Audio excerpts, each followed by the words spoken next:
protection and the seller not willing to provide it.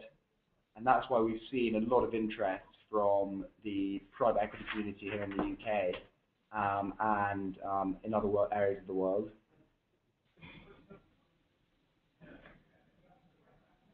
Great. Earlier, Richard, you mentioned that there are several reasons why you would want to put a policy in place post-close. Do you mind briefly going through some of those scenarios?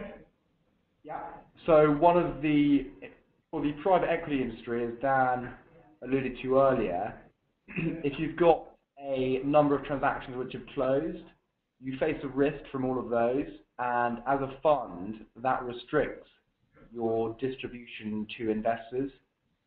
So it's actually possible, and I don't have a slide highlighting this, but it's possible to wrap up all the past risk from a number of deals in a single insurance policy.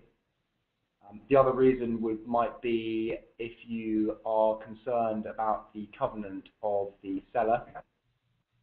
So if you purchased a business or an asset from somebody or from a seller, and that seller is not going to be around for any longer, then an insurance policy protects against that risk very, very effectively, and might be another reason for putting insurance in post-closing.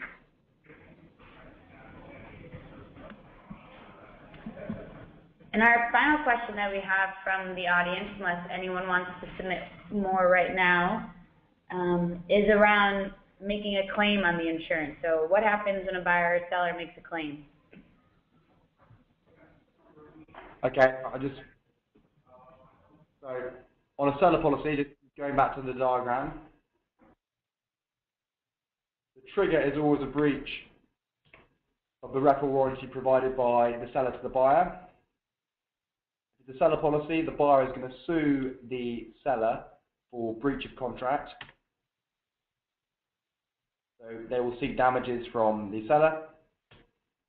What the insurance policy will do is pay for the defence and the settlement of that claim.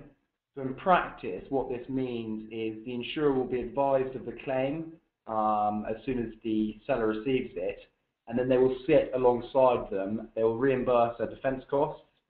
We can also include language which allows defence costs to be advanced, and ultimately they will settle the claim to ensure that the matter goes away. And it's very much a side-by-side approach. Typically the insurer will say, seller, your lawyers know the business, you use your lawyers to defend the claim, and we'll pick up the tab. And when it makes sense, if it makes sense, we will settle the claim. Going on to the buyer policy. The buyer policy is a direct contract between the buyer and the insurer, and although a trigger is still a breach of the rep or warranty provided by the seller, there's absolutely no need to involve the seller in that claim. Once there's been a breach, the insurer has a right to make good that loss.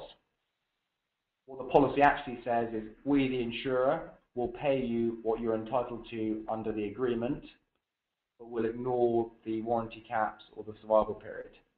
We'll make good the financial loss that you've suffered as a result of a breach of warranty, and then the claim is made directly against the insurer, and there's no need to involve the seller whatsoever.